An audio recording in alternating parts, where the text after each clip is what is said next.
Good evening, everyone. Very warm welcome to Letchworth Dhamma Nikethanaya Buddhist Academy. I am very grateful to our Dr. Steve Taylor for taking our kind invitation, accepting our kind invitation and making his time to come and talk to us. We are very much looking forward to this talk. Now I would invite one of our members to proceed with our webinar today, Mrs. Cheryl Green. We very kindly invite Mrs. Cheryl Green to introduce our speaker and welcome you all to our webinar. Good evening, everyone, and a warm welcome to this monthly seminar, which is one of a series of seminars which is hosted by the Letchworth Dhamma Nikethanaya Buddhist Academy Mindfulness Centre in collaboration with Milton Keynes Vihara Mindfulness Session and the Bedford Mindfulness Community, and also the Godmanchester Centre for Complementary Health and Mindfulness. And I will be introducing Dr. Steve Taylor in a couple of minutes, which looks to be a very interesting talk this evening. And first of all, I just want to say a few words about the centre, which I know very well. It is a community and a registered charity, and its purpose is to promote mental health and well-being in the community. Now, everyone is very welcome to visit the centre or join via the website. And there is a whole series of meditations that are run and talks such as this, which are run for free, but like all small organizations, they have costs. So any donations you could make would be gratefully received. And they also run mindfulness courses, or Bhanthe runs the mindfulness courses. And there is the basic mindfulness one, which is 8 weeks, which is going to start on the 29th of April. And there is also an advanced meditation course, which starts on the 20th and 28th. Both courses are from 7 to 9 p.m. and full details can be found on the Buddhist Academy website. Now, before we start the centre, just a few little housekeeping rules. This seminar will be streamed live on YouTube, so people can access it afterwards, because not everybody would be able to make this evening. And we've been requested, if you feel comfortable, to keep your video on. But could we please keep our mics muted? After Steve's talk, there will be time for questions, which you can either unmute yourself and ask your question, or just put your question in the chat box. So, and there will be an opportunity for just discussion as well, if you don't want to ask a question. So, first, now I'm really, really delighted to welcome Dr. Steve Taylor, who is a senior lecturer in psychology at Leeds Beckett University. And he is well known as a best-selling author of 13 books on psychology and spirituality, including 3 books on spiritual poetry. He is the current chair of the Transpersonal Psychology section of the British Psychology Society, and his books include his new book, The Clear Light, Waking from Sleep, The Fall, Out of Darkness, Back to Sanity, The Calm Center, The Leap, and Spiritual Science. His books have been published in 20 languages, and his articles and essays have been published in many academic journals, magazines, and newspapers.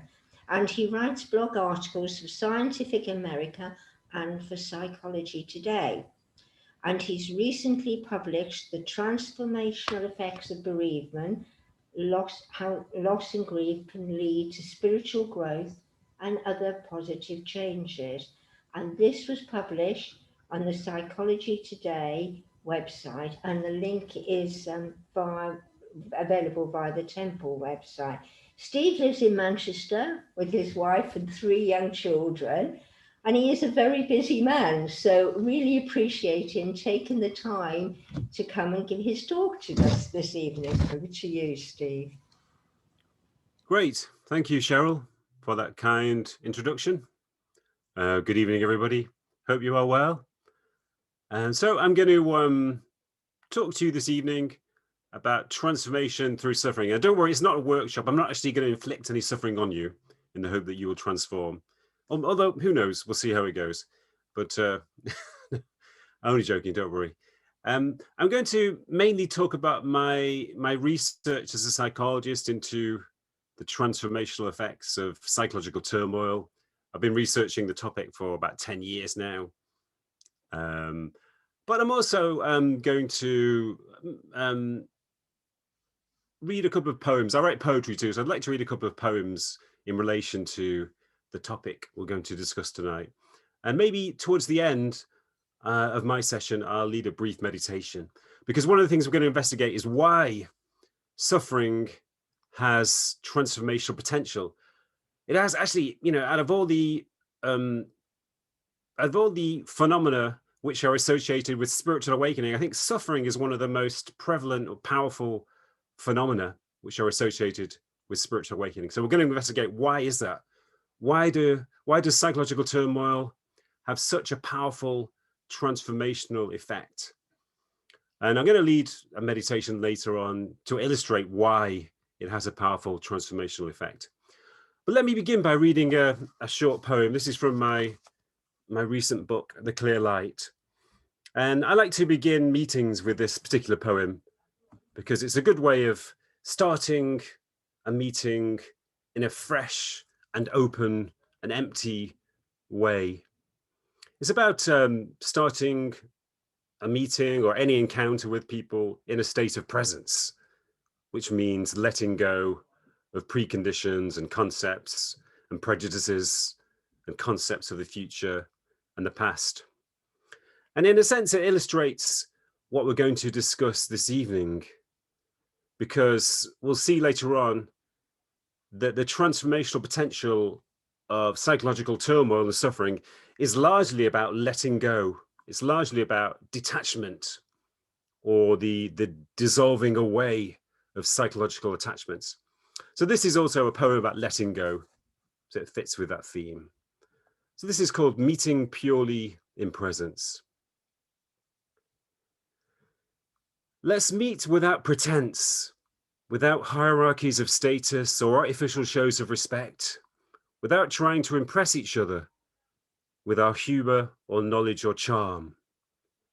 Let's meet without fear of exposing our vulnerability, without being embarrassed by our need for love or pretending to be self-sufficient. Let's meet without the past, without letting our urge to connect be obstructed by old resentments, without letting our natural empathy be blocked by hard, fixed prejudice. Let's meet without insecurity, knowing that we don't have to prove that we're worthy of each other's affection, since love doesn't need to be earned or gained, but simply allowed to flow. Let's meet without intentions, without any designs or goals, knowing we don't have to try to relate to each other because we're already related, knowing that there's nothing we need to do except allow ourselves to be. Let's meet purely in presence, without any conditions or concepts, knowing that in essence we are the same, and that in being we are one.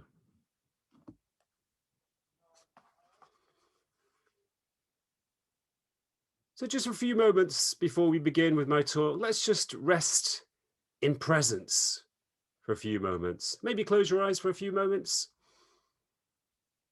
and just allow your mind to empty of any thoughts, any expectations, any intentions. Just allow your mind and your whole being to rest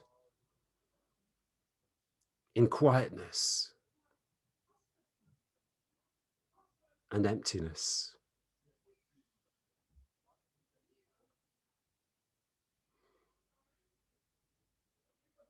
Allow your mind to rest in a state of natural presence.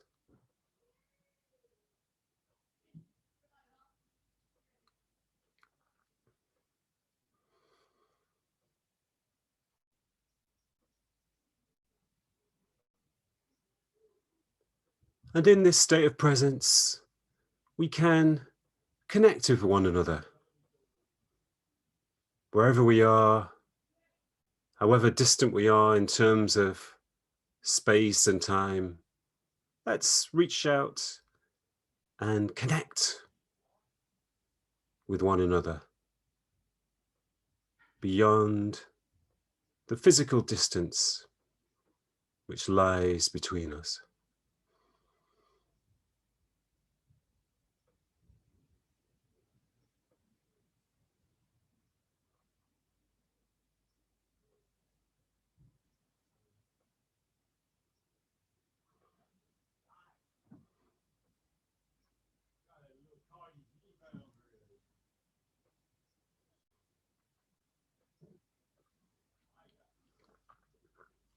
So again, let's allow our minds to be empty of concepts and expectations, and just to rest in a state of stillness.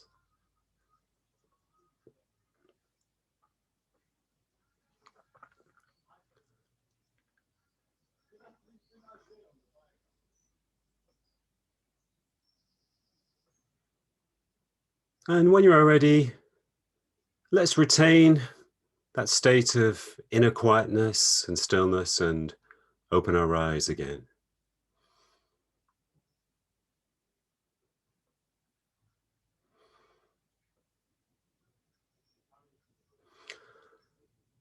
I'll begin my talk by speaking about my own spiritual journey, which began when I was maybe 16, maybe 17 years old. Back then, I had what I now understand to be spiritual experiences, especially when I was alone in nature. For example, in the evening, maybe I'd be walking through the park or through the local fields, and I'd feel that somehow I was connected to the space around me and to the natural phenomena around me. And everything around me seemed to be alive and beautiful and intensely real. And there was a sense that things were kind of illuminated. They were lit up somehow with an inner life or sentience. And I felt connected to my surroundings at the same time as feeling kind of uplifted inside myself. And at the time I was quite sort of, I had a troubled adolescence. I was quite alienated and isolated and depressed. But every now and then I would have one of these experiences where I felt connected to my surroundings. I felt uplifted and euphoric. So when I was older, I began to read books about spirituality when I was in my early 20s, and I recognized the kind of experiences I'd had when I was younger. Back then, I thought that there was something wrong with me, that there was something strange about me, that I was maybe a bit crazy. But once I began to read books about spirituality, I recognized my own experiences, and I began to feel that I wasn't crazy after all, which was a relief. Or maybe I was crazy, but lots of other people were crazy too. So that was all right. So I began to have a context to make sense of my experience. And that's when I began to, I had a desire to try to investigate spirituality. I always had a bit of an intellectual bent. I was always a little bit academic. I always did well in exams and went to university. So when I was older, I decided that I wanted to try to understand the experiences I'd been having. So I trained to be a psychologist. I did a master's degree in psychology, did a PhD in psychology. And my PhD was actually about these type of experiences. As I call them, awakening experiences. So I'll just share a slide with you briefly to show you the kind of thing I was investigating and the approach I was using. So I began to investigate these experiences, which I called awakening experiences. And I'll ask you this question. Actually, this was the question I used in my research. So I'll ask you this question now. Have you ever had an awakening experience? That is a temporary expansion and intensification of awareness. This could be an experience in which your surroundings have become intensely real, when you felt a deep sense of connection to them and a deep sense of well-being inside. Or perhaps you have felt a sense that all things are one and you are part of this oneness. So have you ever had that type of experience? Maybe put your hand up if you've had that type of experience.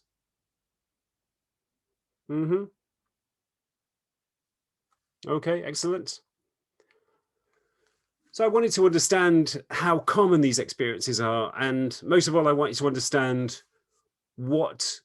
if there was any cause of these experiences. My experiences seemed to just arrive fairly randomly. I couldn't really understand why they occurred at certain times, but I wanted to understand why if they were connected to any particular activities, any situations, and so on. So I began to collect examples of these experiences from other people.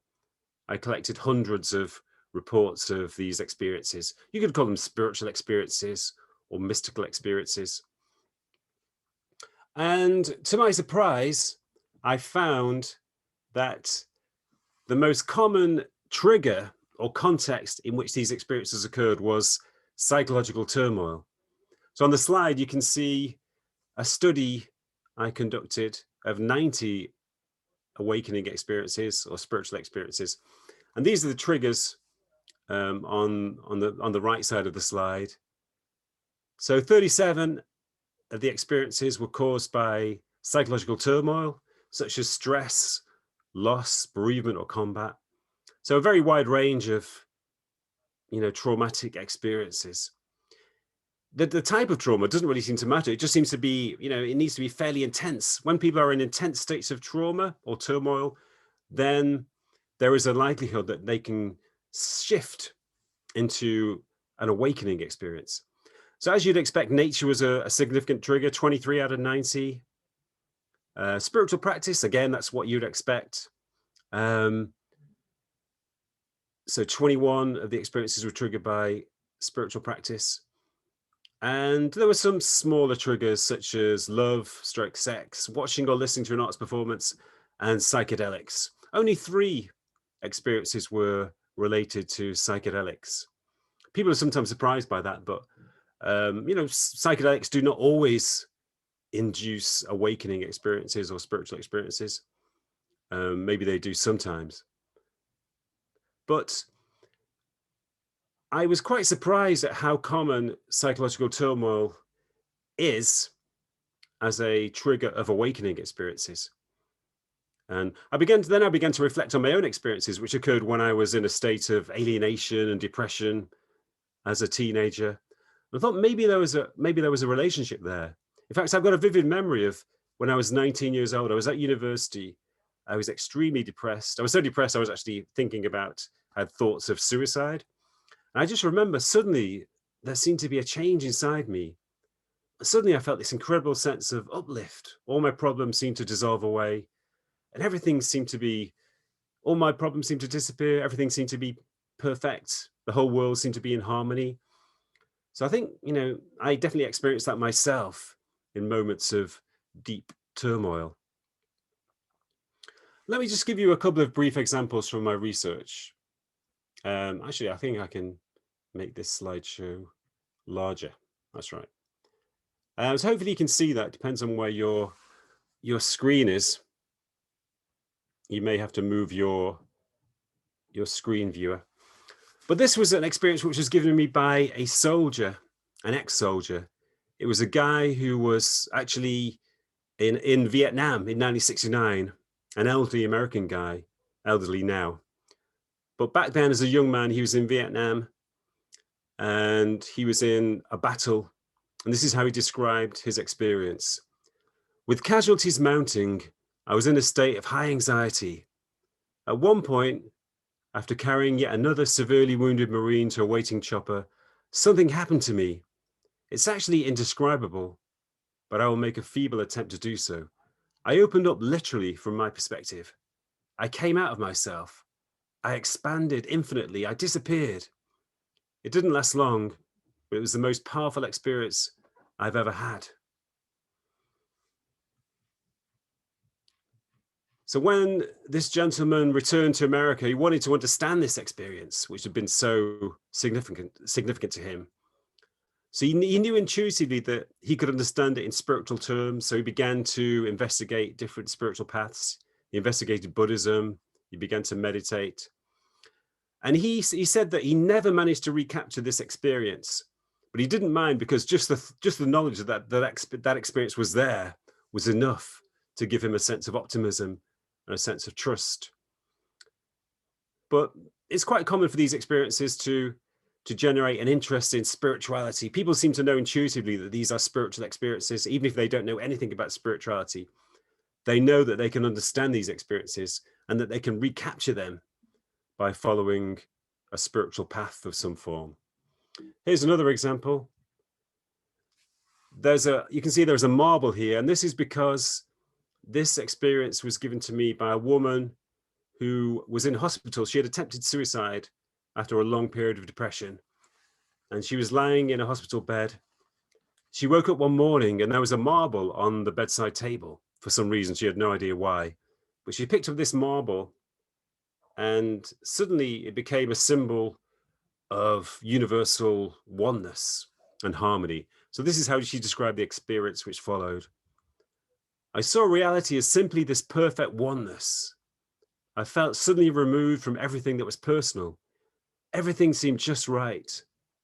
All my problems and my sufferings suddenly seemed meaningless, ridiculous, simply a misunderstanding of my true nature and everything around me.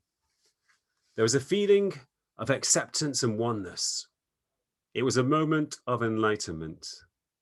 The euphoria and inexplicable rush of knowledge and understanding following this episode lasted for days.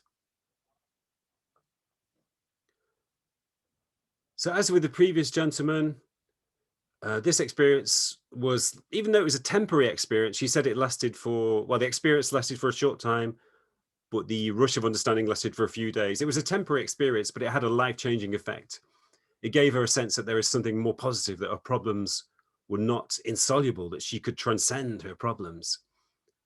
So it put her on a different life path, and it helped her to move beyond her depression. So these are fairly good examples of the, of how intense psychological turmoil can create or generate spiritual experiences. But one of the things I found in my research was these experiences were not just temporary. There are some cases where intense psychological turmoil can bring about a permanent transformational effect.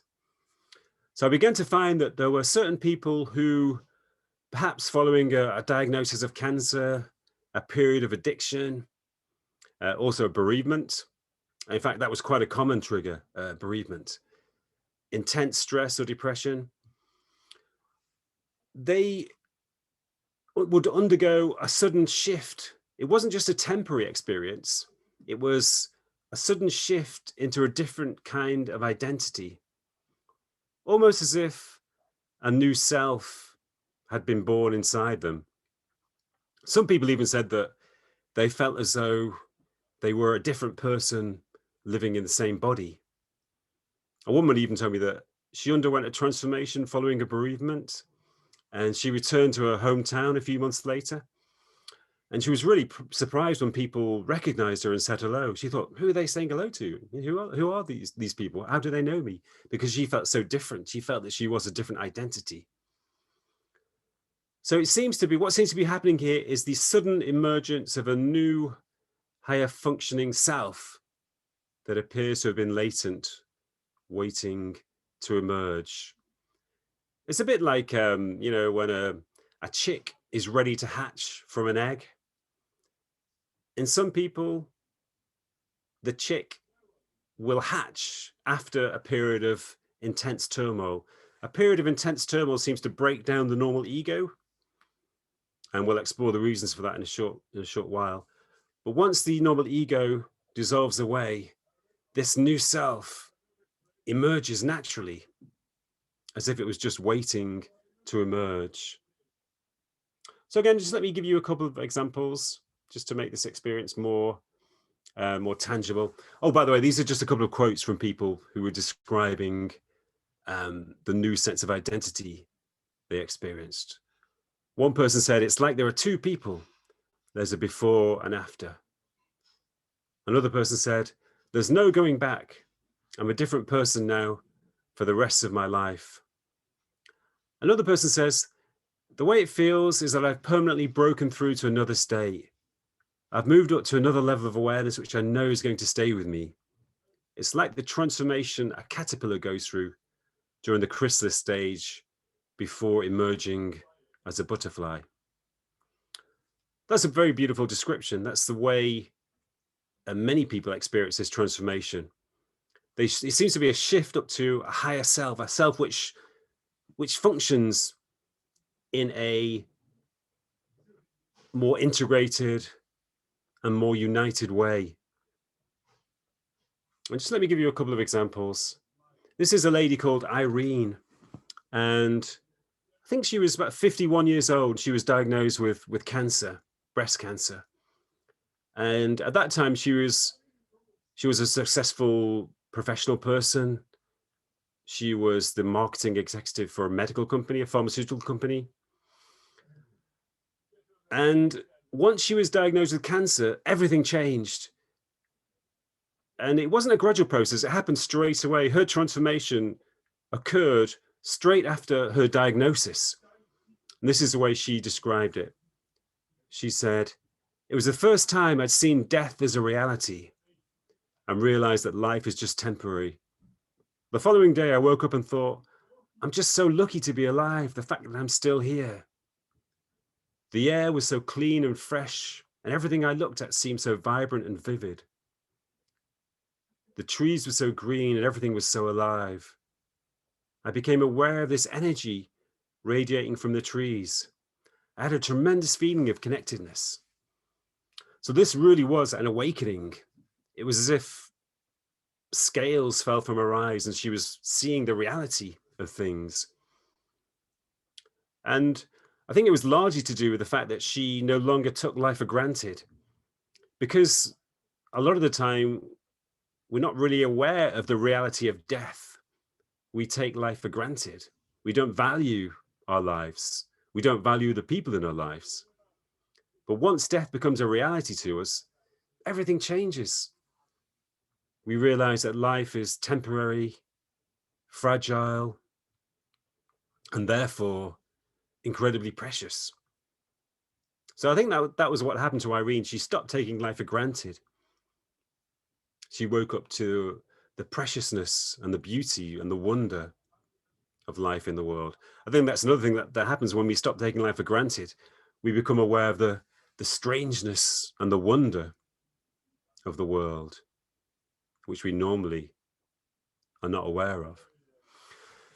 And like a lot of people who go through this transformation, Irene expected the feeling to fade. she thought it would be a temporary experience, but it wasn't. She said that feeling was really intense for the first few weeks, and it's remained ever since. It just blew me away. It really did. I used to just sit and think, this is amazing that things could just fall into place so quickly. So this experience happened, I think it was 2001. So this heightened state of awareness became Irene's normal state. And luckily, fortunately, her cancer went into remission, but the intense awareness remained. And obviously, she made significant changes to her life. She didn't want to continue as a marketing person. So she retrained as a therapist, and she began to work as a therapist at a hospital for other cancer patients. And I'll give you one more example. This is a guy called Kevin who is an alcoholic, and he was also a successful professional person.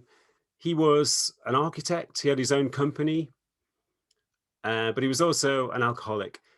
And over the years, as his drinking got worse, his life began to dissolve. Eventually, his wife left him and took the kids. So he was separated from his family. His business began to fail because people didn't trust him. He became unreliable.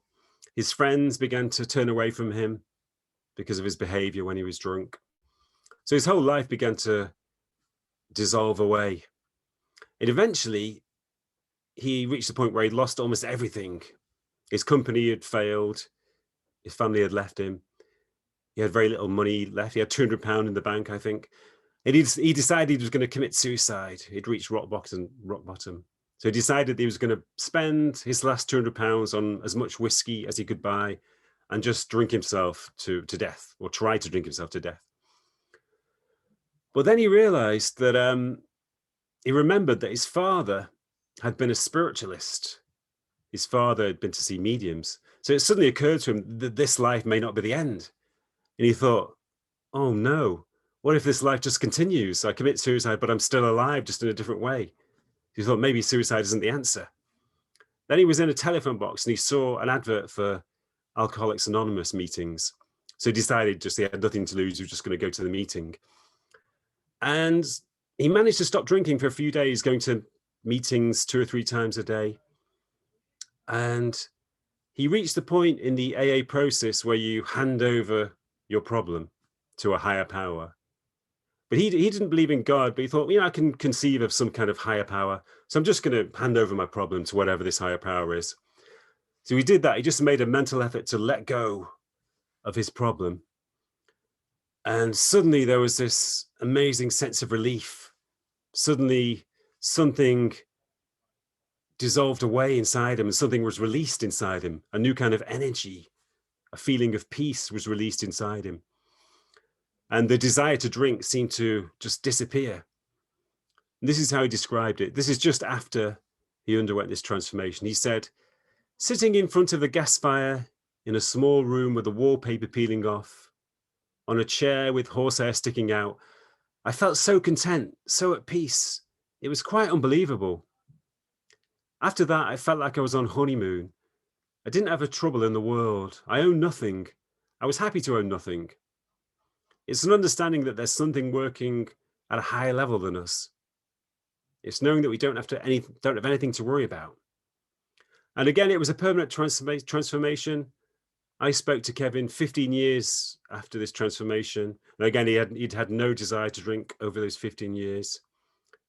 And he'd never been unhappy since then. He said, since then, I've never been unhappy. If you believe that where you are now is only part of something far larger, it's very comforting and empowering and makes you feel safe.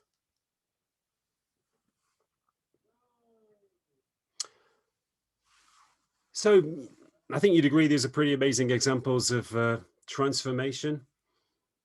I've actually just written a new book about these experiences. I published a book called Out of the Darkness about 10 years ago about some of my research into these experiences. And later this year, I have a new book coming out called Extraordinary Awakenings. And I interviewed prisoners who've undergone this kind of transformation. I interviewed soldiers, ex-soldiers who've undergone this kind of transformation, people who've experienced it after bereavement, also other kinds of addicts, drug addicts who've undergone this kind of transformation.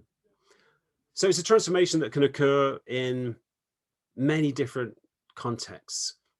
And it's much more common than you would think. I'm constantly surprised at how many people I encounter who've undergone this kind of transformation. About 7 or 8 years ago, I was on Radio 4 talking about these experiences. And one of the people who I talk about in one of my books was also on the show with me, on Woman's Hour it was. We were on Woman's Hour because these experiences seem to be more common in women than men.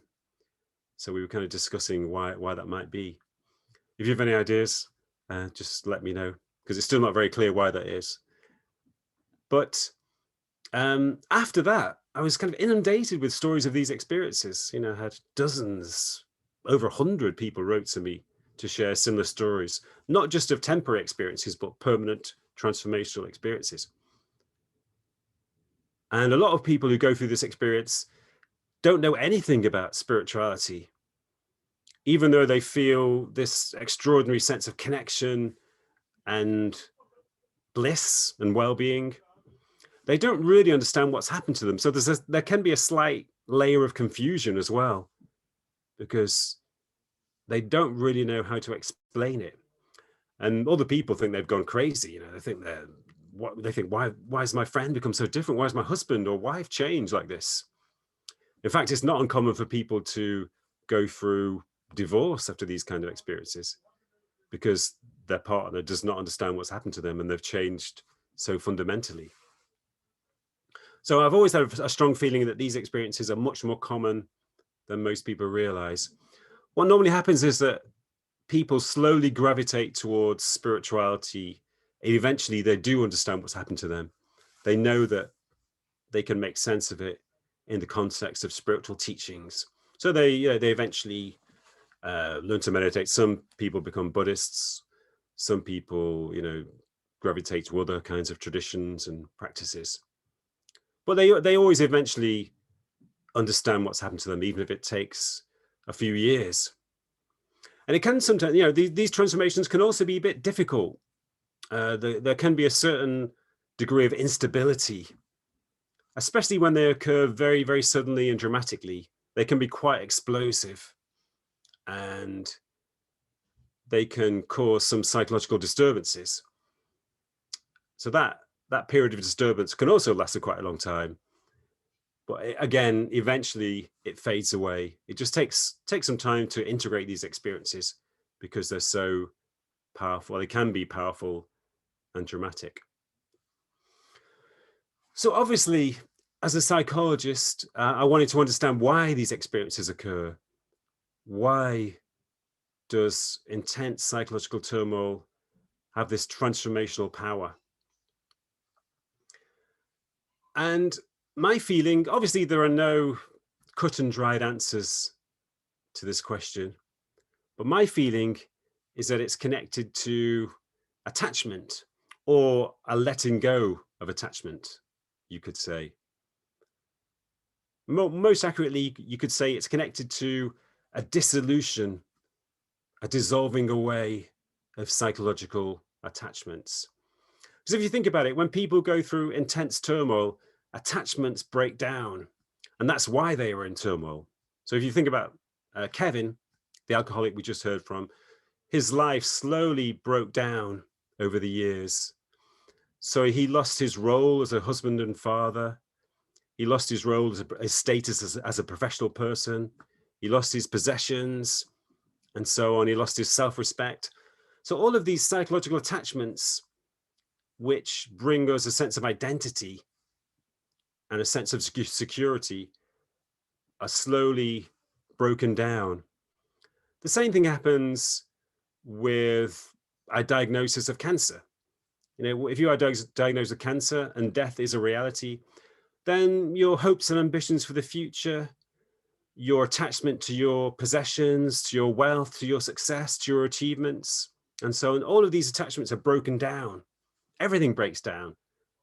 And that's why psychologically, these experiences are so painful.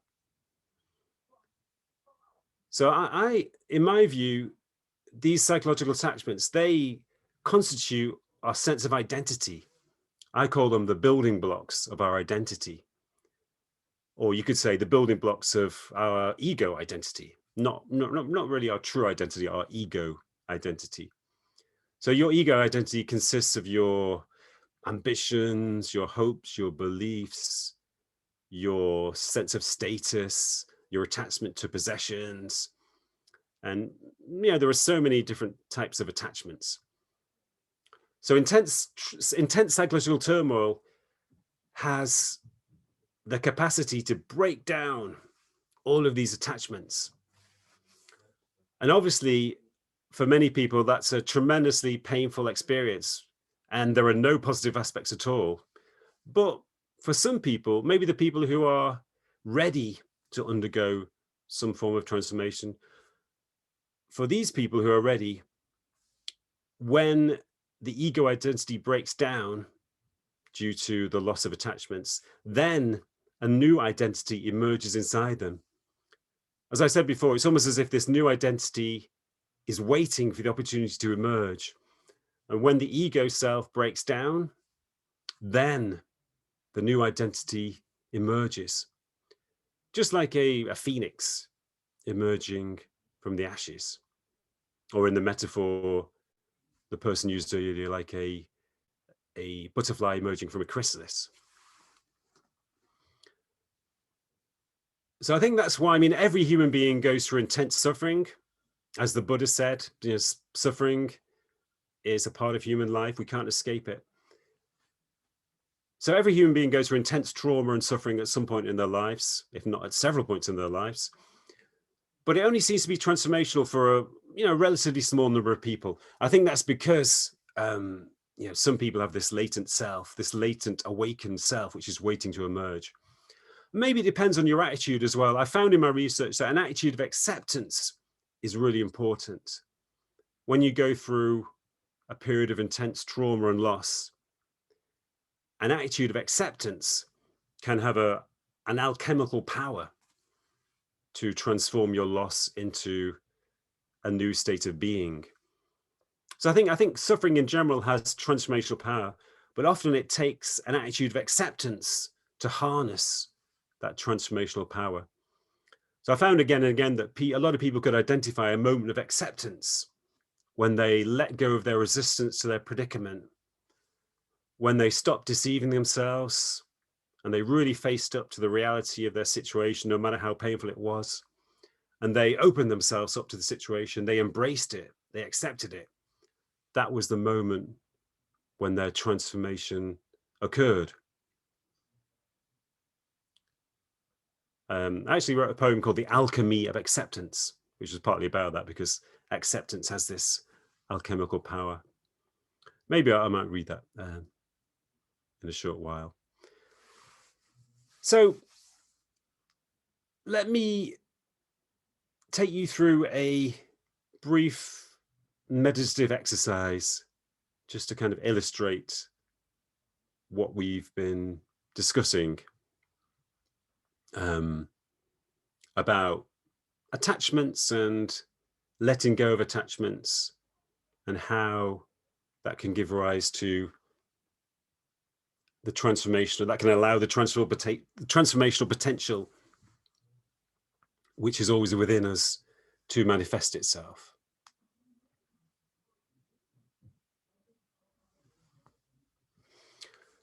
So if it's okay with you, this will be maybe a short 10-minute meditative exercise. It will also help you to understand the kind of process I've been describing.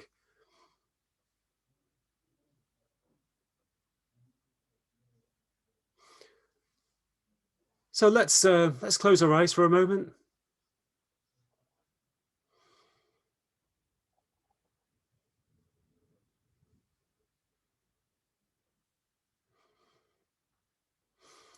And for a moment, just bring your attention to your breathing for a moment. Just feel the air as it enters and leaves your nose.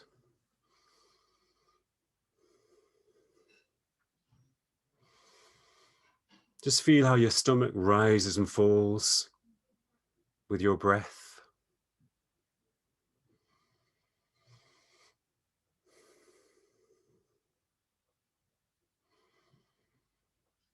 And feel how with each breath, your breathing becomes a little slower, a little deeper,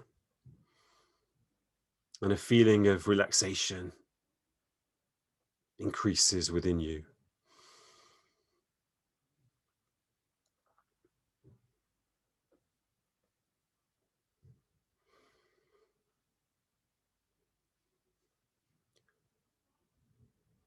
So in this meditation, I'm going to guide you through a process of letting go of psychological attachments, one by one. And we're going to discover what remains when we let go of our psychological attachments. It involves a degree of visualization as well. So as I just described, psychological attachments create our normal sense of identity, and we can be attached to a wide range of phenomena, mental and physical. We can be attached to beliefs. We can be attached to possessions. We can be attached to our achievements, to a sense of status, also to our roles in society. We can also be attached in a more general way to the past and the future. We can be attached to our ambitions and plans for the future. We can be attached to our personal history, the past events of our lives. So we're going to let go of some of those attachments.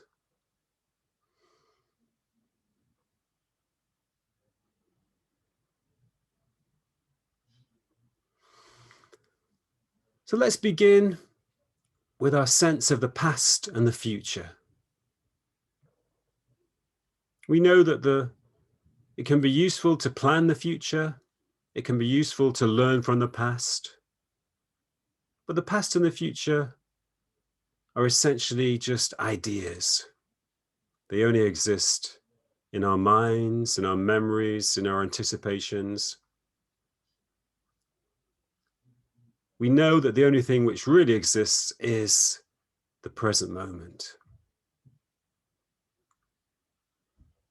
So bearing that in mind, let's release any attachment to the past and the future. Just make a gentle mental effort to let go of your sense of the past and the future, your attachment to the past and the future.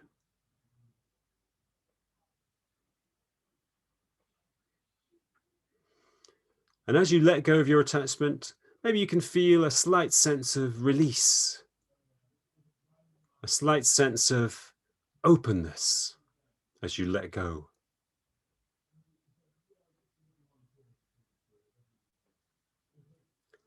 And now let's consider our beliefs, whether they are beliefs about the nature of reality, the nature of an afterlife, whether they are political beliefs, religious beliefs, any kinds of belief.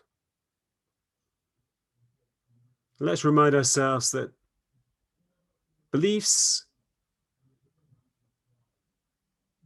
are fixed thoughts that have become powerful within our minds.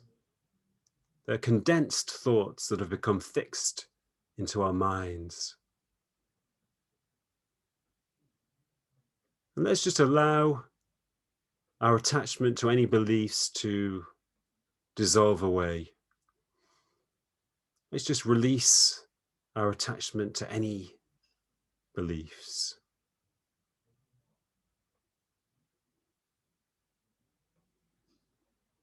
If you like, you can imagine that there is a string or a kind of cord which attaches you to your beliefs and to your other attachments. And you can just visualize that cord dissolving away, loosening and just disappearing as you release your attachment to your beliefs.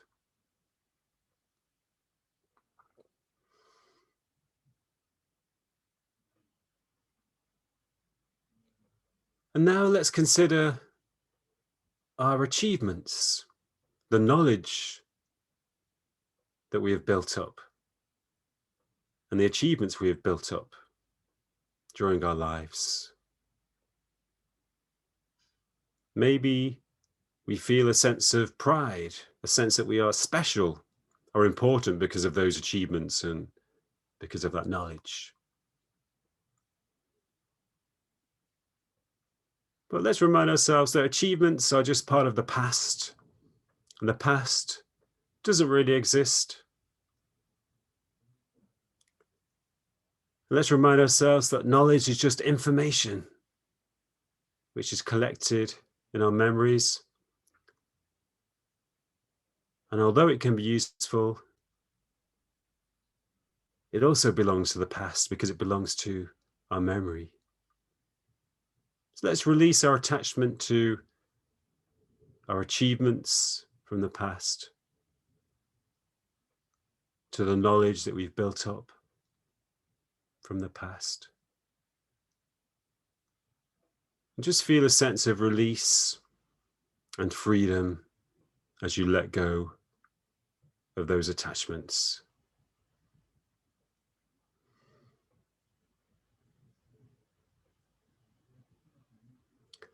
Now let's consider our possessions, any possessions that we may feel attached to, or maybe any money that we've collected and that we feel attached to, any possessions or wealth or any material goods.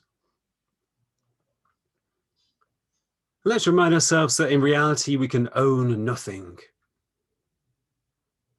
There are just objects that we can use, that we can pick up and put down again. But in reality, everything belongs to itself. Nothing belongs to us. And the more possessions we have, and the more possessions we are attached to, the more burdened we are. So again, let's release any sense of attachment to our possessions.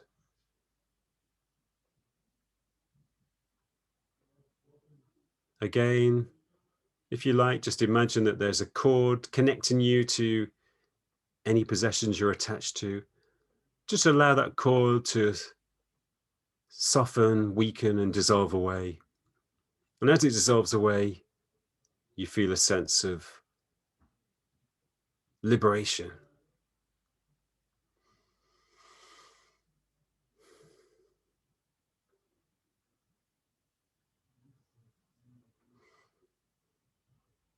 And now let's go further and let's consider the concept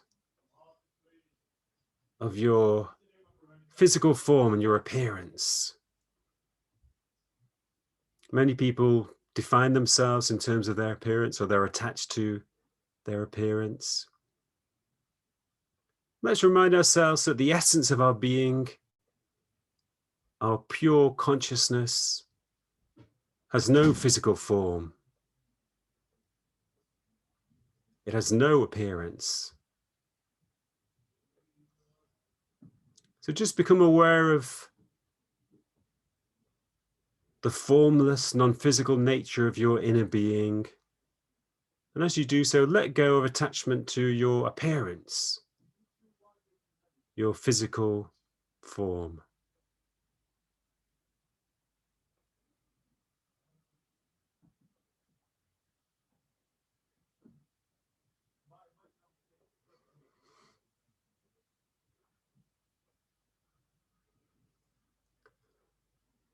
Let's continue by considering the concept of age.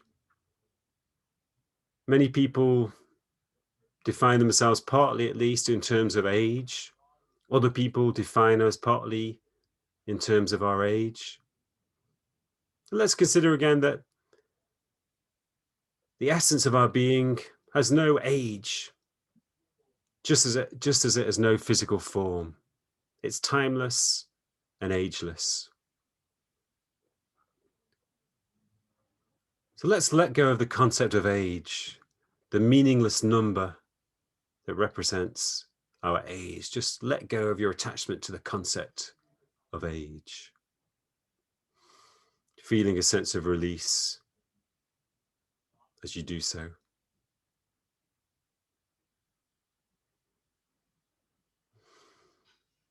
And finally, let's consider the concept of your name.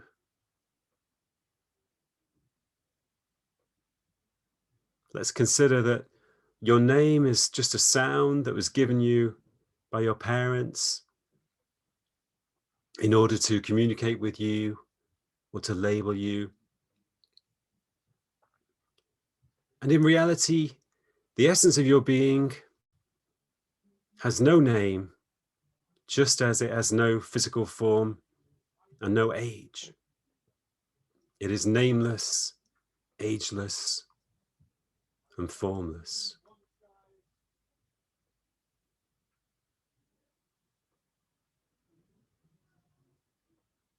So bring your attention into the essence of your being, the formless, ageless, nameless essence of your being, and let go of attachment to your name.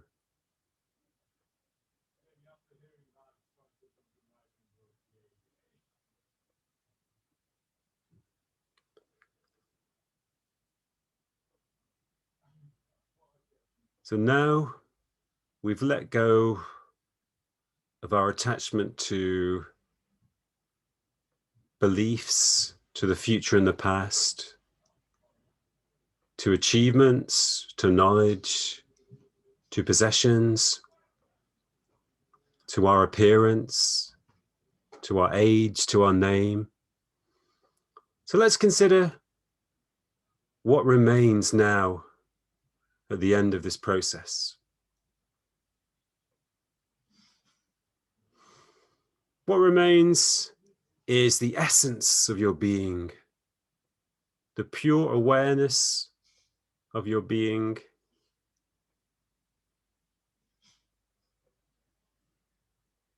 and the energy of your being. Let's just rest in the radiant energy of your being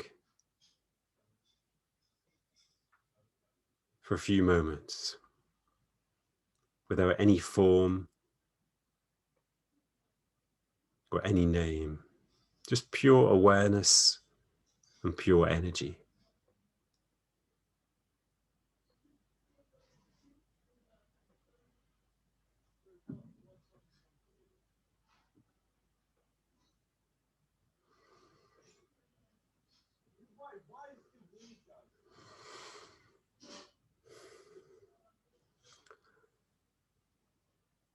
Maybe you can feel a sense of wholeness now, a sense of deep well-being. This sense of wholeness and well-being is the nature of the essence of your being. It's the nature of pure consciousness. And even though we habitually search for well-being outside ourselves, we search for wholeness outside ourselves, this inner well-being and wholeness is always accessible to us. It's always there. And once we tune into it, we no longer need to seek happiness outside ourselves.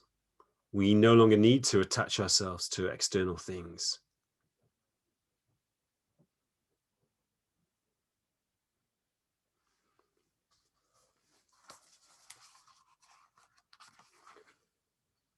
So let's return our attention now to our breathing.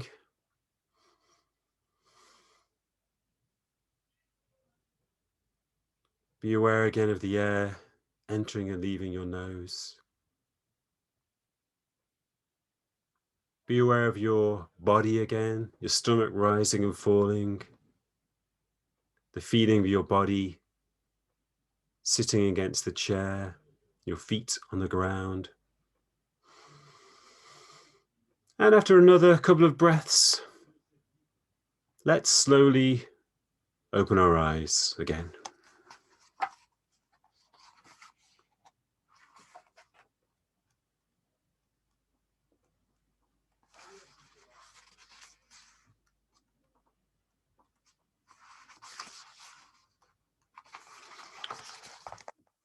And let me finish by reading a short poem related to that meditation.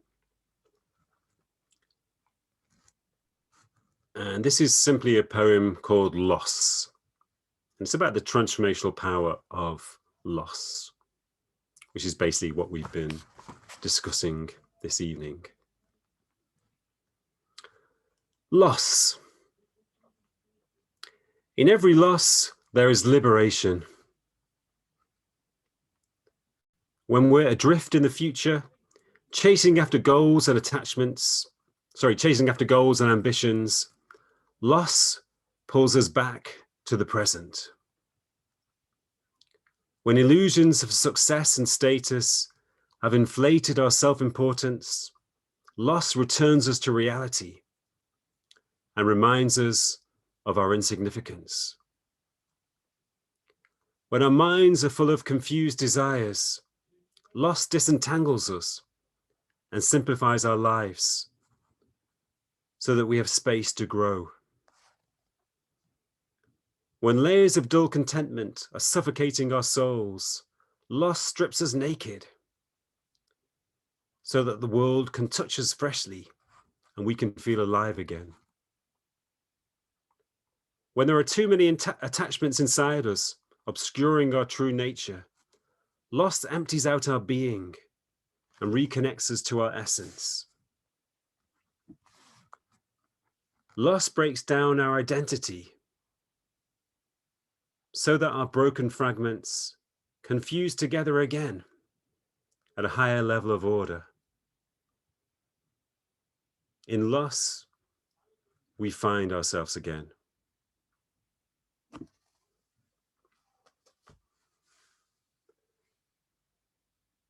So that doesn't mean that we should seek out suffering or intentionally bring loss into our lives. But we know that suffering is bound to occur in our lives. We know that loss is bound to occur in our lives. So when they do occur, we should be aware that they do have transformational potential. And we should be aware that we can get access to that transformational potential, particularly with an attitude of acceptance, as I described earlier.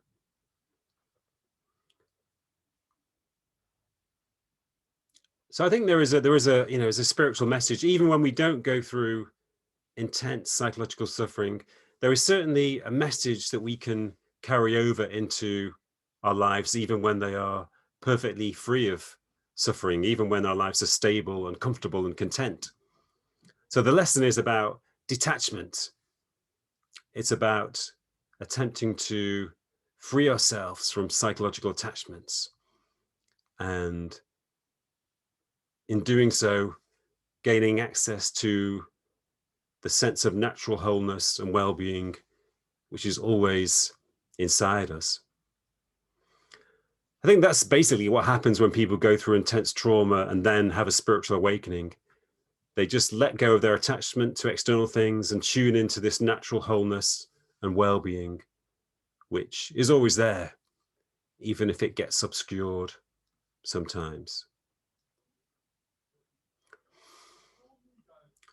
So thank you very much. That's the end of my session. Now I think is it time for questions now and comments?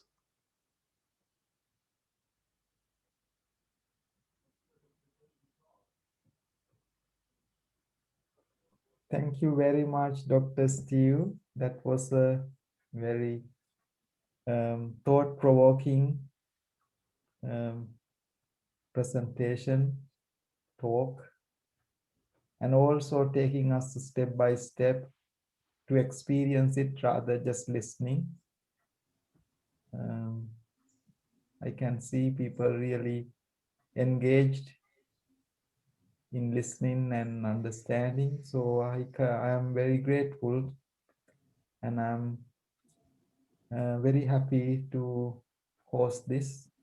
Now I would very kindly invite you all to be participate in it by sharing your thoughts or asking any questions, make any comments. Please feel free to unmute yourself and ask any questions.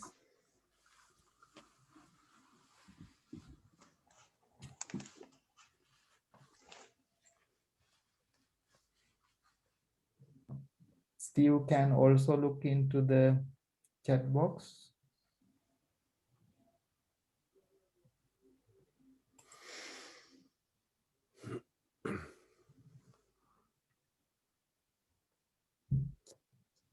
Oh, thanks.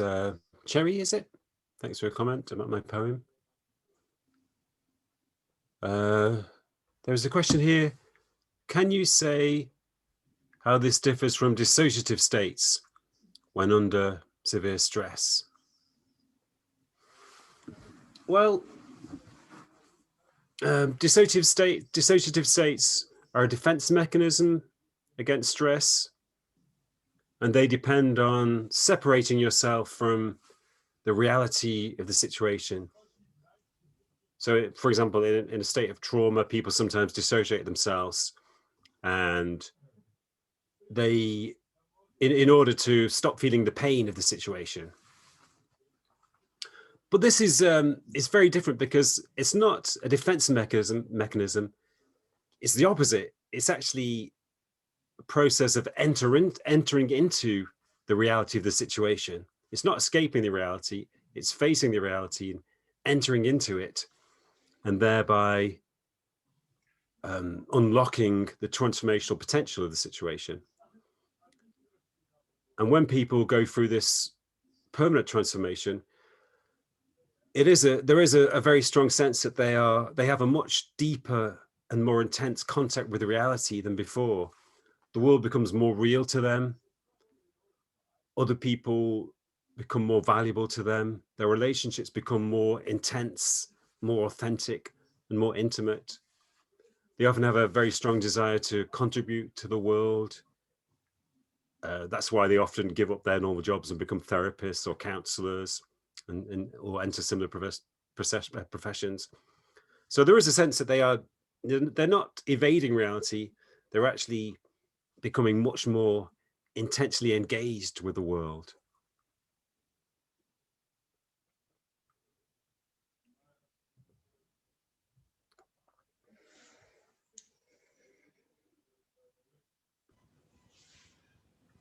Can I just ask, it's an observation or a question, I'm not sure really. I was thinking, what you were saying about your book you're bringing out later this year, and through talking to people who through trauma and that, I was just thinking of COVID and the exact traumas that people have gone through COVID, a lot of individuals. I was thinking particularly of the NHS frontline staff. And did you know of any research or anything done to see if there was any way of changes with those people for what they've experienced? I'm not aware of any research. One relevant issue there is that, I don't know if anybody's heard of the phenomenon or the concept in psychology called post-traumatic growth. Has anybody heard of that concept?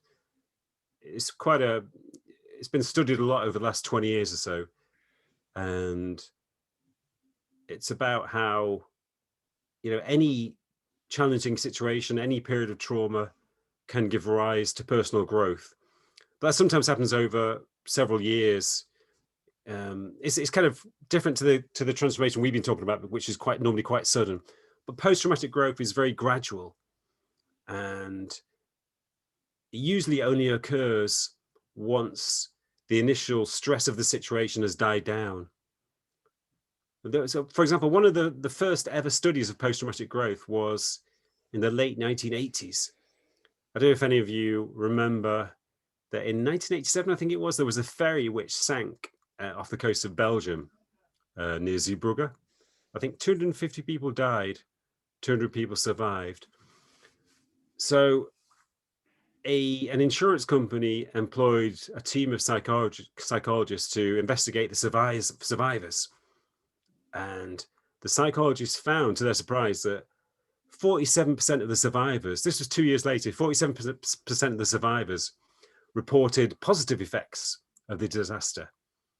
So people reported feeling more appreciative of their lives, more grateful for their lives. They said that they had a better relationship with their partners and their friends because they valued them more. Some of them felt that they had a new sense of purpose. So that was really the first time that psychologists had investigated post-traumatic growth. But post-traumatic growth, again, that study took place 2 years after the actual event. So normally it takes a year or two for it to emerge. So in relation to COVID, I think that a lot of people will probably experience post-traumatic growth, but it may take a while for it to manifest itself because the initial trauma usually has to die away to some degree. And in terms of the kinds of transformations I've been discussing, maybe some people have been experiencing those too. You know, they can occur when people face death. They can occur in any situation of intense trauma. But at the moment, I'm not aware of any findings or any research about that. Okay, thank you. Interesting question for Bhanthe there. How can this spiritual awakening could be understood in terms of Buddhist concepts?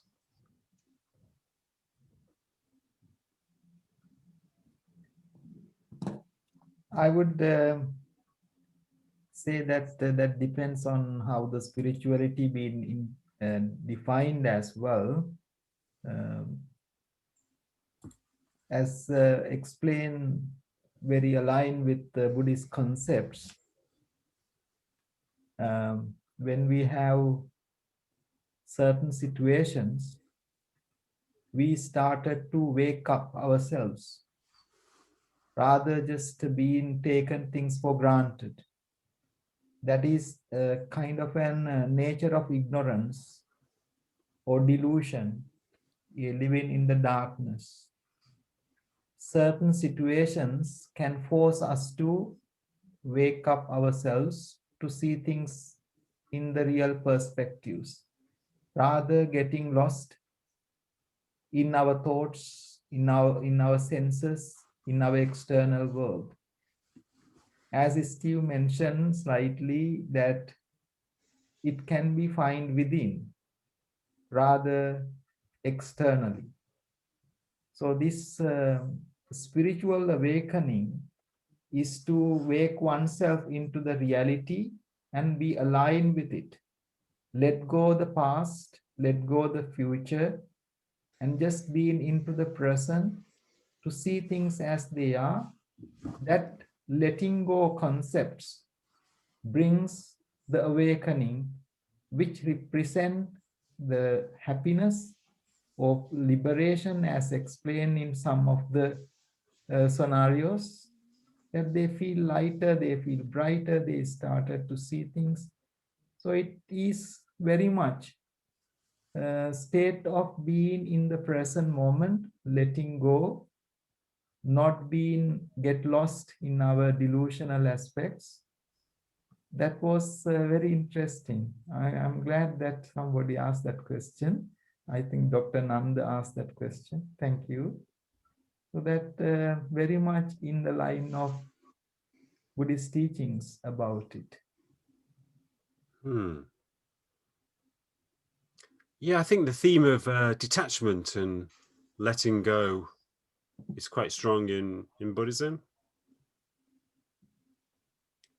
I've always liked the idea of the cemetery meditations in Buddhism.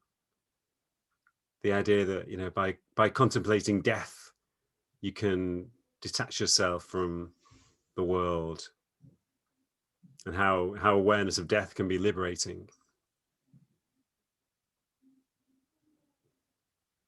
There is some other comments, Dr. Taylor, there for you, if you can. Okay, from Linda. In your research, have you come across people who have had these awakening experiences not as a result of trauma? For example, people who have been in love or followed a system of prayer or meditation? That's a good question. Certainly, I found that temporary awakening experiences that we spoke about initially, the first type of experiences, which can last, these temporary awakening experiences can last for a few seconds, a few days, perhaps, but they usually fade away again. So they can certainly happen in all kinds of contexts.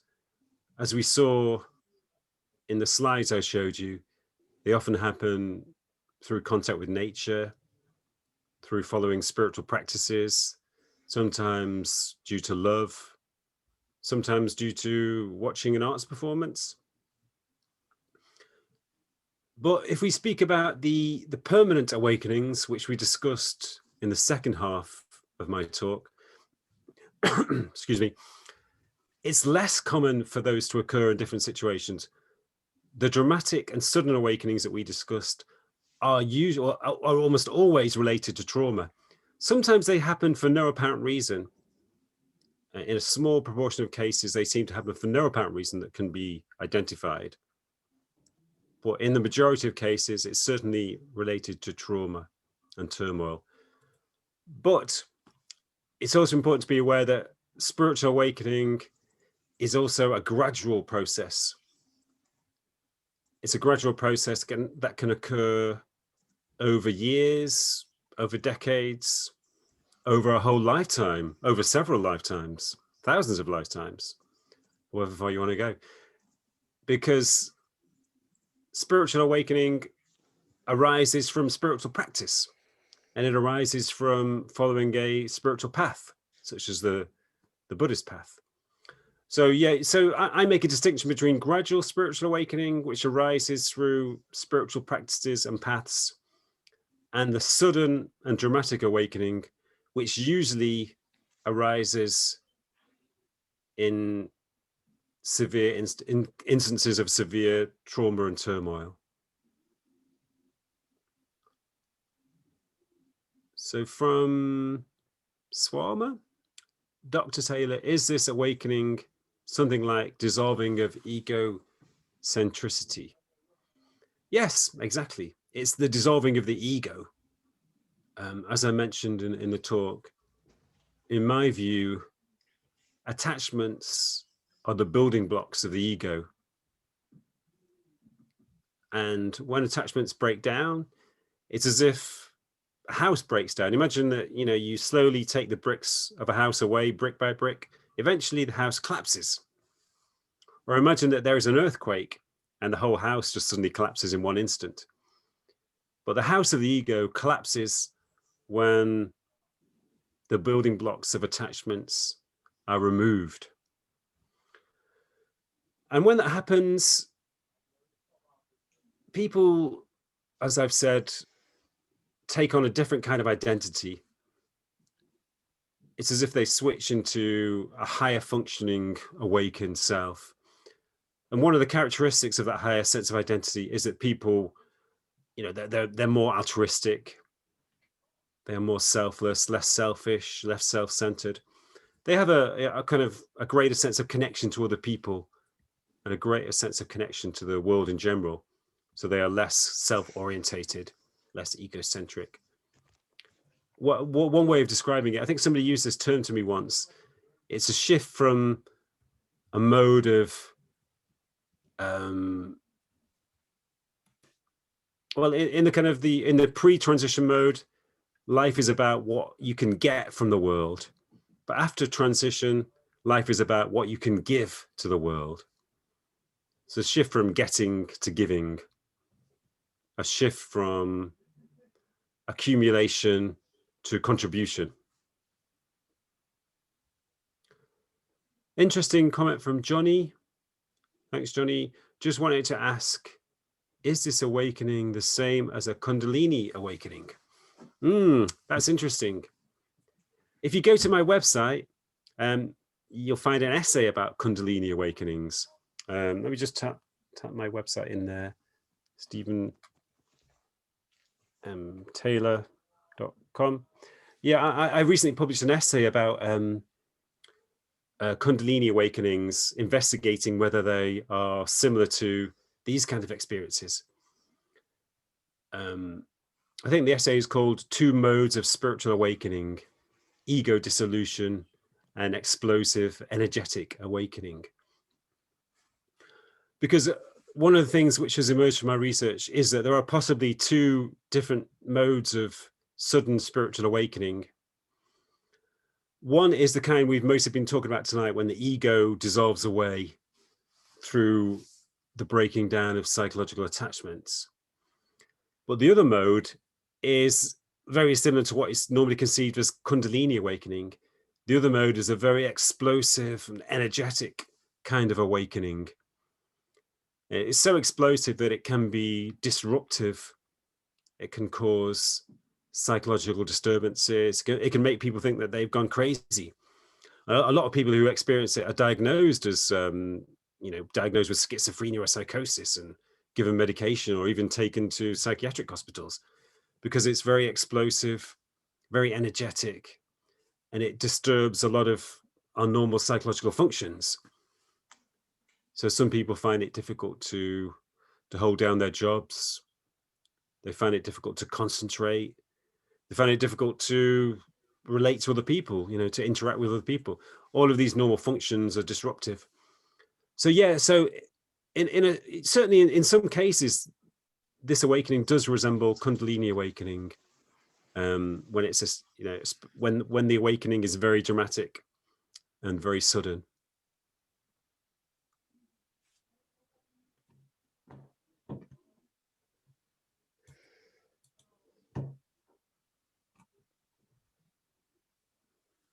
Yeah, Dr. Taylor, I'm Kamal.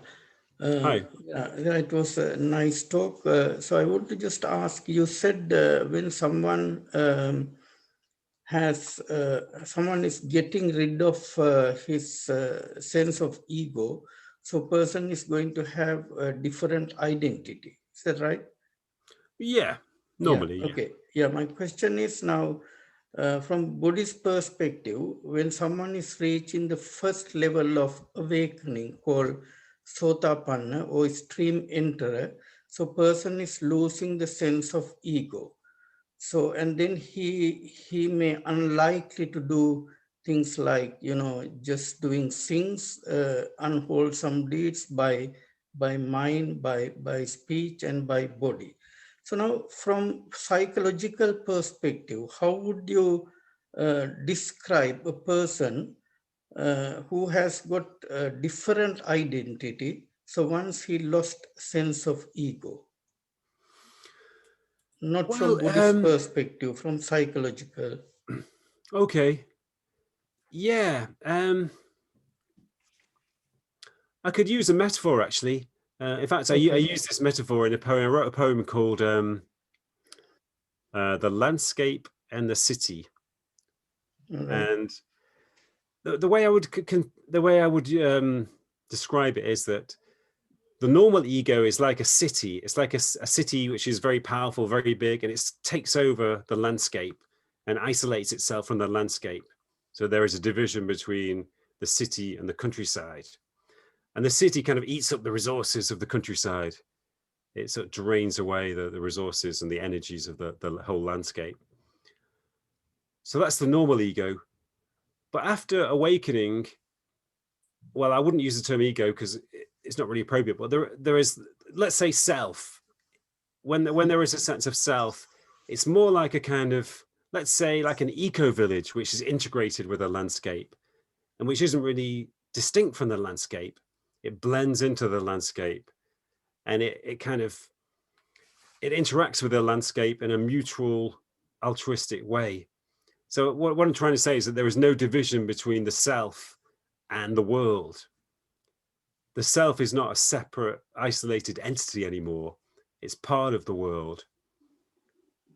So you can't really tell, there's no boundary. In the normal state, there is a very strong boundary between self and the world. But that boundary softens and the self integrates with the world. So it's a much softer, a much more labial sense of identity, which is integrated with the world rather than separate from the world. Okay, you mean there are no boundaries between the self and the world. So world is the self and self is the world, yeah? Yeah, or maybe you can talk about degrees. If there is a boundary, it's a very soft boundary, Okay. very fluid boundary. All right. Okay, so second question, if you wouldn't mind. Now, whenever we do meditation with children, so I read an article, you should not say that past has gone and future hasn't come yet. So if you just do meditation with a child, maybe just say 11 plus, so child may ask you, if future hasn't come yet, so why should I learn? So if there is no future. So how can we adapt children's meditation? I know we normally practice in school, quiet time, just watching breath. So Dr. Taylor, what's the advice you could give to me if I train a child to do meditation? So what is the best practice to bring his mind to the present moment, but not telling future hasn't come yet, past is gone? Well, who is it? There's a saying, I can't remember where it comes from, but the past is a great place to visit, but not to live. Something like that. Because, the past, I'm not saying that we should disregard the past entirely, because we need to learn from the past. The past can be useful in some ways. The same with the future. It's useful for us to plan our lives, to organize our lives. But you don't want to live in the future. We can visit occasionally in order to plan the future, but we don't want to spend much time there. So I think, the past and the future should be treated as not as illusions, but as tools, organizational or instructive tools. And I think in terms of meditation, I think mindfulness is very good for children. Sort of mindfulness exercise, mindfulness of the body is very good for children. In my experience, it doesn't work so well when you ask children to enter their own mental space. They sometimes find it difficult to concentrate on their own mental space or own inner space. So in my experience, it works better when you give them mindfulness exercises of the body or of eating or of touching, sensory exercises. Like maybe body scanning, kind of that. Yeah, something like body scan. Okay, so thank you very much. Yes, the body scan works well, I think. Yeah. You're welcome. Message from Simon from YouTube. Are people getting in touch with something in particular after transformation? Is it some kind of source? Well, I would say they are getting in contact with the source of consciousness itself. My feeling and my experience is that consciousness is not produced by my brain, or you could say my inner being is not produced by the body. Consciousness, I think, is something fundamental in the universe. I think consciousness is the ground reality of the universe, which flows into all living beings. So I think my own mental consciousness, my own inner body energy is actually derived from the consciousness of the universe itself. I think one of the purposes of my brain is to pick up this consciousness which is ever around us and channel it into my own body, which becomes my own inner being. So I think in deep meditation, and when people go through a process of letting go of all their psychological attachments, I think they are tuning into this fundamental consciousness, this kind of pure essence of of our identity. So yeah, I would say it's the source.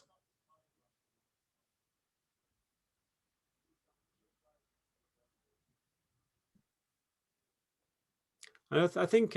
Oh, sorry, is that a question?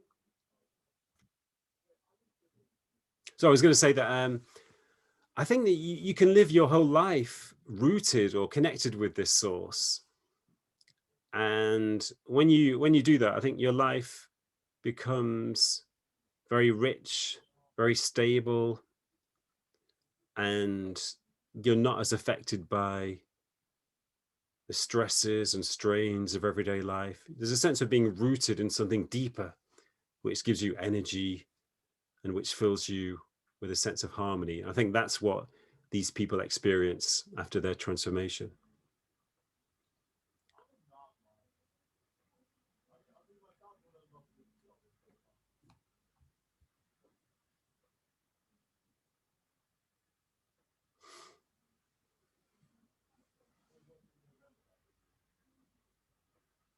Yes, if there is any other questions, please feel free to ask or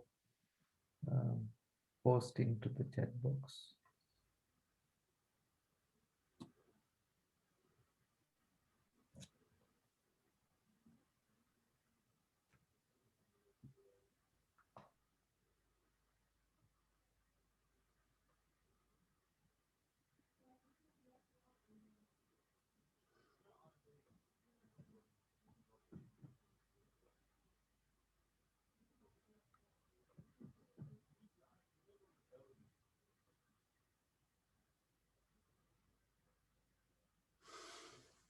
Okay, so I don't think there are any more questions. Oh, there is a question. Sorry, I hadn't gone down in the chat box. Oh no, sorry. I can't understand this chat box. It seems to go up and down. So no, I don't think there are any more questions in the chat box.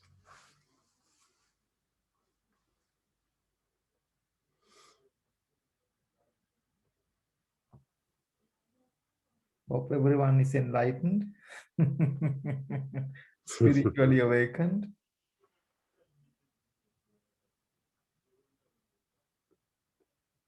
We can't hear you if you want to. Yeah.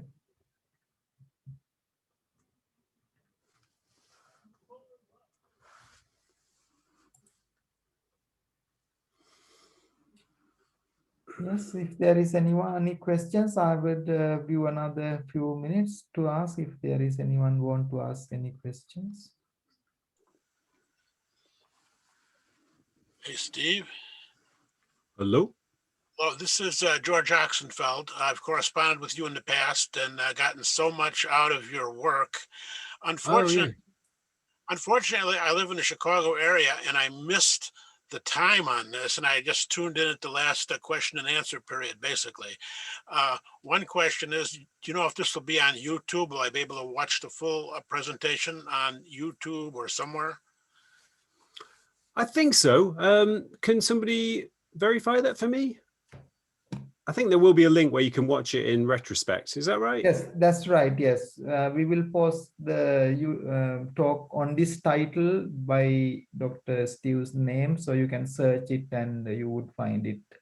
So that will be posted on YouTube.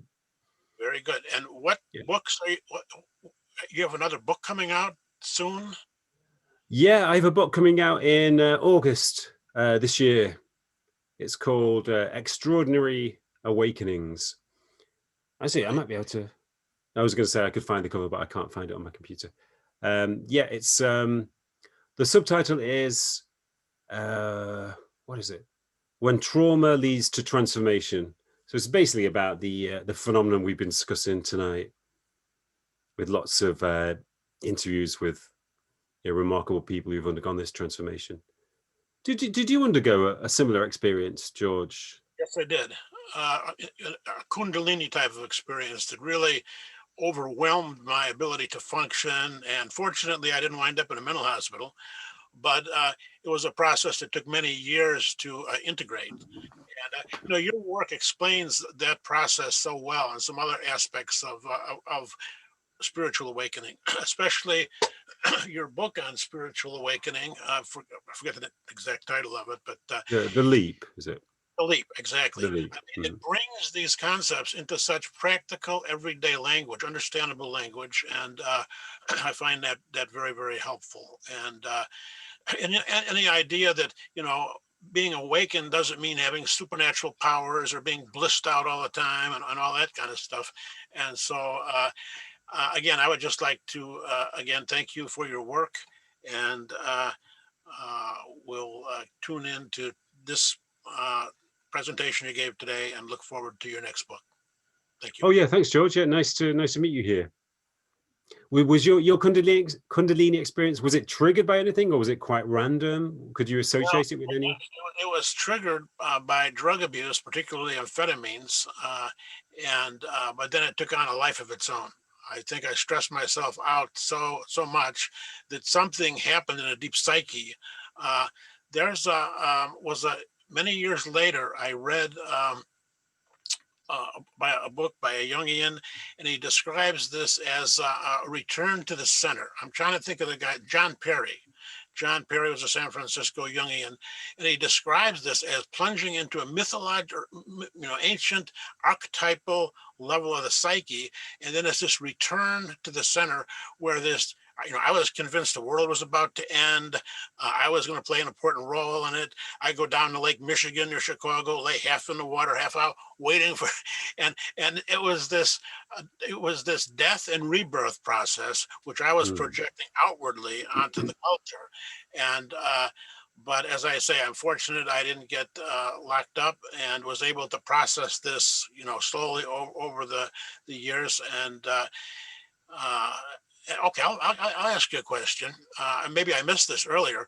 What is your take on the use of psychedelics for spiritual exploration and therapy? The latest book by Michael Pollan, which is Change Your Mind, and it talks about all the now legal use of psychedelics in therapeutic and spiritual settings. I'm wondering what your take is on that. Well, yeah, there is some evidence that they can be effective when people are suffering from addiction or depression. But I've always been a little bit skeptical about the use of psychedelics. I mean, I think they can be useful in providing a kind of opening. I've met a lot of people who've had an opening, kind of spiritual opening after taking psychedelics. People have become aware that there is this whole other dimension there, which they were completely blind to before. So it opens up this new dimension. And, sometimes people realize that they can explore this dimension through spirituality. I guess that somebody like Ram Dass is a good example. He was one of the pioneers of psychedelics, the use of psychedelics, along with Timothy Leary. But he became, a yogi. He investigated spiritual ways to explore this extra dimension. So I think although psychedelics can make you aware of this extra dimension, they're not really a way of, they don't offer a way of exploring this dimension in any productive way. They can show you it, but they don't really give you a means of living in this dimension. The only way to really live in this dimension is through spiritual practice, not through psychedelics. I think some people make that mistake. They use psychedelics as a way of trying to live in this heightened state, but it doesn't work. There are too many risks involved. Right. Ram Dass says it's a way of like taking a helicopter and looking at the mountaintop, but then you go back down, and in order to really move up the mountain, you need to do the spiritual practices and the drugs at that point. Exactly. Yeah, in my own experience, I had a profound mystical experience on a psychedelic that I was a hardcore atheist before this, and it just blew that away. And when I finally got into recovery from substance addiction, that experience allowed me to be open to the concepts of recovery in a 12-step program. And it just, was the most important experience of my life. It happened 52 years ago. And yet I can still sense the power of it. like in the Bhagavad Gita, where Krishna reveals himself to Arjuna, or in any classical mystical experience, it's like a beatific vision. And so, you know, I'm a drug abuse counselor for many years, so I'm not a big advocate of drugs in general, but I think there is a therapeutic use in a proper setting with a trained therapist, with, you know, screening people that may not be the best candidates out. But I think there is, and there will be, it's emerging, a reemergence of psychedelic renaissance, as you say, to show people, you know, what can happen, and then they need to work on developing it through spiritual practice. It's good. Yeah, I like what Alan Watts said. He said very succinctly, once you get the message, hang up. Phone. Yeah, hang up the phone. Yep. You don't need to keep getting the message again and again and again. Just once is enough, you know. Right. Exactly. Yep. Then you can explore the message. Yep. But I mean, certainly, you know, a lot of people are prescribed antidepressants these days, and in some cases they're necessary. But I think, you know, a lot of people are, particularly when people have spiritual awakenings, they're prescribed. They may be prescribed antipsychotic medication or antidepressants, but certainly in that situation, they're not helpful. They tend to block the natural transformative process, so that they can be, you know, like I say, you went through that alone, and you allowed the process to take place, to manifest itself. But I think, you know, if you take medication of some form, if you're not supported, or if you don't realize exactly what's happened to you, the transformational process can be blocked, which is unfortunate.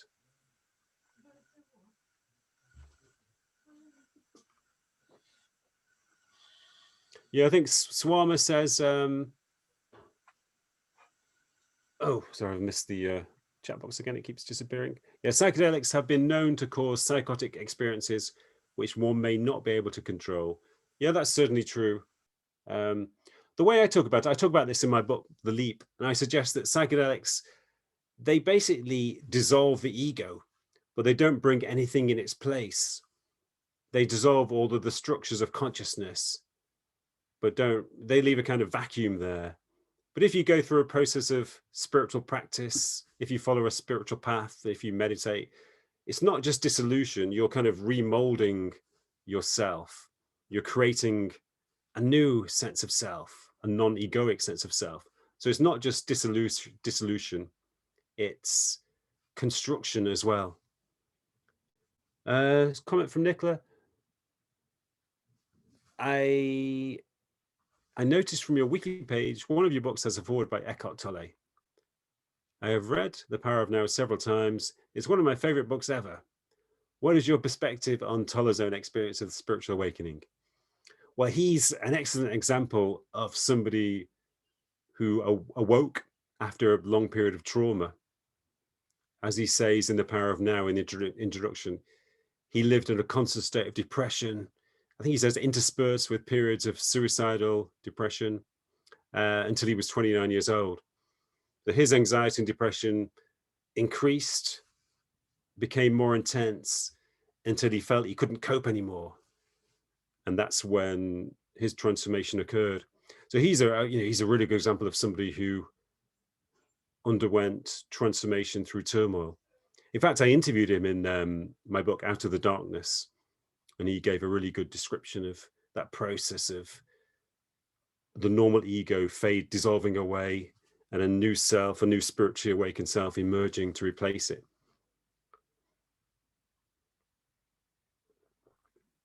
Yeah, so I love The Power of Now too.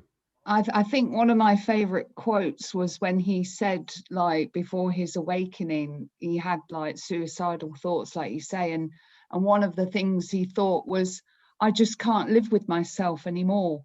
And then it hit him. He was like, well, who is this I? Who is this can't live with myself? Who is that? And yeah. I just thought that was absolutely mind-blowing, really. Yeah, it's funny, isn't it? Because you have a kind of thinking ego, and a lot of people think that is their only self, that is their self. They think they are the thinking ego. But then you realize that you can actually kind of watch, you can observe the thinking ego. So then you think, you know, who is it that's observing the ego? Yeah, and you realize that the ego is not you. It's a fantastic book. Yeah, it's interesting when you hear him talk about his previous life, because he obviously had a whole different life until he was 29, and he talks about it as if he was somebody else. He tells some funny stories about his sort of pre-awakened life when he used to smoke a pipe. He told me once he used to smoke cigarettes and occasionally smoke a pipe, but he was obviously a completely different person back then. He was obsessed with trying to be an intellectual and trying to achieve more and more in the academic world. He was doing a PhD.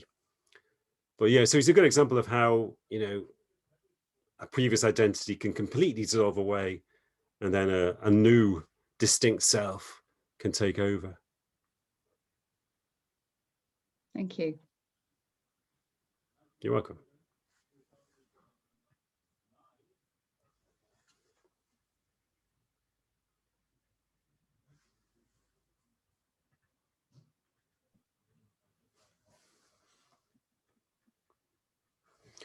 Caroline says, you said that women experience awakening more than men. Do you think the experience of childbirth can contribute towards dissolving the ego? It is a very grounding experience. Perhaps it gives some women a head start. That's very interesting, actually, because that's one of the things I found in my research, is that awakenings sometimes occur, maybe not during childbirth, but after, in the first weeks or months of having a new baby. I found several cases of women who've undergone a transformation, I think probably due to the stress and the sleeplessness and the new experience of having a baby. And I know that there are certainly cases of awakening experiences occurring during childbirth, feelings of cosmic union and similar types of experiences. So I think there is a connection there. But it seems to be the case that women in general seem to be slightly more connected to, well, yeah, the ego boundaries are maybe not quite as strong, not quite as solid. So that's what I suggested in Out of the Darkness. And also when I was on Woman's Hour, I suggested that there's a certain quality of openness, increased openness, which maybe allows more women to have this kind of experience. Also, I think men are kind of more socially conditioned to be controllers. These experiences are partly about letting go, and maybe men are socially conditioned not to let go. In fact, the guy I mentioned earlier, Kevin, who had a transformation due to his alcoholism, he became a therapist at a cancer hospital in Manchester, Christie's Hospital, and he said he always knew when a cancer patient was going to have a transformation or not. He always knew when they wouldn't have a transformation. And he said it was always the controllers, the kind of authoritarian people, the people in high status jobs who, were very proud of themselves. He knew that they were less likely to have a transformation. It was something about their personality, something about a controlling personality. So maybe that's a factor too, that you got to be willing to let go, to give up, to be open, to trust. And maybe, generally speaking, women might be more likely to do that. So yeah, I think that's interesting. That's something I'd like to do more research on, sort of the spiritual effects of childbirth, and the period afterwards, which is obviously incredibly stressful, can be very stressful. Amali, thank you, Steve, for your wonderful talk. You're welcome. Have you done research on reincarnation? I haven't actually, but that's something I'm beginning to think about more frequently, actually, in recent weeks. Partly because I read a really interesting book by a guy called Jim Tucker. I don't know if any of you heard of them, but heard of him. But there was a series on Netflix about the afterlife. Did anybody see that? It's called Surviving Death. And there was an episode of reincarnation, a really, really interesting episode in reincarnation, which I'd recommend if you haven't seen it. The series is called Surviving Death. And it's about this investigator called Jim Tucker, who investigates children who have very intense memories of previous lives. So he does, very rigorous research with children who have memories of previous lives, and then he traces their memories to real people who are now deceased. So I haven't done research on reincarnation myself, but it's an area I'm becoming more interested in. Also, I think once I begin to think about myself in terms of reincarnation as well, about where certain of my traits come from, and so it's interesting to think about myself in those terms as well. Thank you, Steve. If you don't mind me speaking a bit, the reason I asked, my name is Amali, by the way.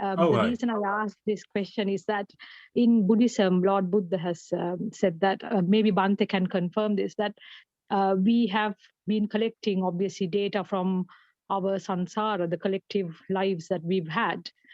So for an example, if you did have awakening in this life, maybe it's something that we have practiced in our past lives. Whereas when you do meditation, sometimes people do get into the meditative format very easily without even trying, due to these samsaric practices that maybe Bhanthe can explain a bit more than me. I thought I'll just mention that. Thank you. Yeah, that's interesting. I did think about that when I was trying to explain why some people undergo transformation through suffering, whereas other people don't. Some people seem to be ready for that transformation, maybe because of what's happened in their previous lives, maybe because of the spiritual development they've undergone in their previous lives. Some of the things were reflected, even Steve was referring to some scenarios saying that born and reborn states of in the same time of different situations, which goes very much aligned with this rebirth or reincarnation situation. And this could be actually even after the actual death, someone can be born into a different state or different life. As Amali mentioned, like even in Tibetan tradition, the Buddhist monks are being kind of said certain things, and they are being found after being born, and in their process of re-becoming, they develop certain qualities that they can be benefited in their next life, and they bring those qualities from previous lifestyles. So in Buddhist teachings, it is a process, ongoing process, that we've been developing our qualities and characteristics. It will certainly enables us or make it more convenient to approach into a more higher development of spiritual attainments. So it's a gradual process, as Amali mentioned. Some people, we have in our teachings called 6 characteristics. Certain those characteristics we are being developing from our previous birth as well. So some people may be very greedy, some people may be very angry, some people may be very dull and backward, some people may be very intelligent. So those differences we can see in our uniqueness of our every individual, because of gradual developments in our previous lives, that we bring certain habits, certain characteristics into this life as well. And it 100% flexible. It is not static. By doing some other different activities, we can overcome it. I have some experiences of talking to some of the people that even alcoholism has some relations to it. What they said, that they have some experiences that they felt that they have been somewhat alcoholic in their previous lives, and that has come into some sort of relationship in this very life.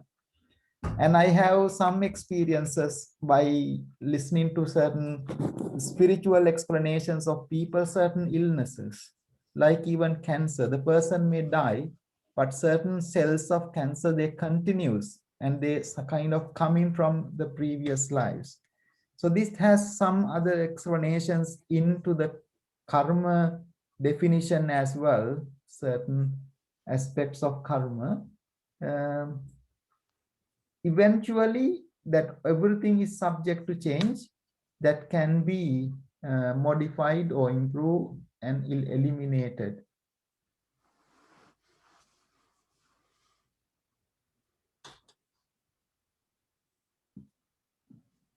Thank you very much, Steve. We have almost come to the time, and it was a very interesting evening.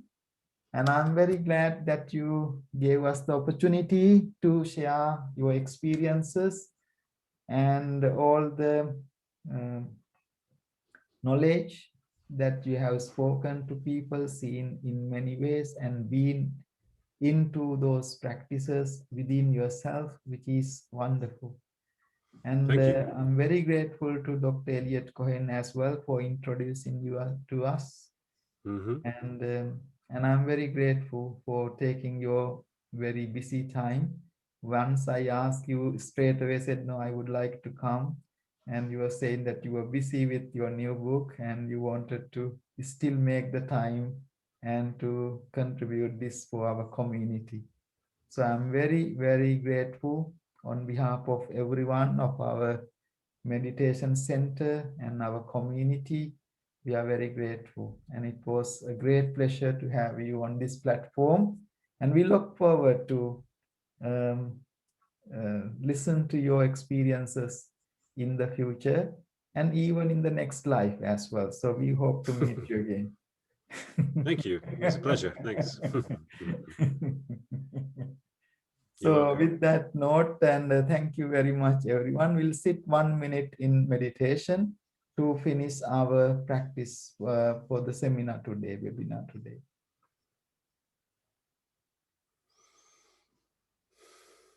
So bringing your hearts and minds into the present moment, that you are walking away from this great wisdom and life experiences with light mind and clarity.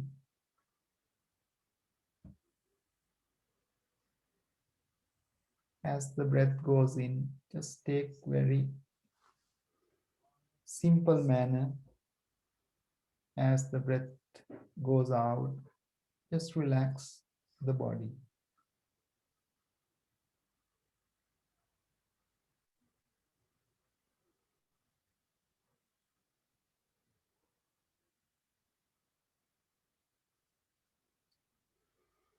Slowly open the eyes. One of our member of the center, Padma, will say thank you to finish our day for the day. Thank you very much. Thank you very much, Dr. Steve Taylor. I'm very grateful to your talk. It was very valuable talk, and we hope in the future also to hear from you. It was very interesting. Thank you. And yeah, I hope all audience also enjoyed. So thank you all as well. We hope to see you all in the future. Thank you. Thank you. Bye-bye. Thanks, everybody. Much. Thank you. Bye-bye. Bye-bye.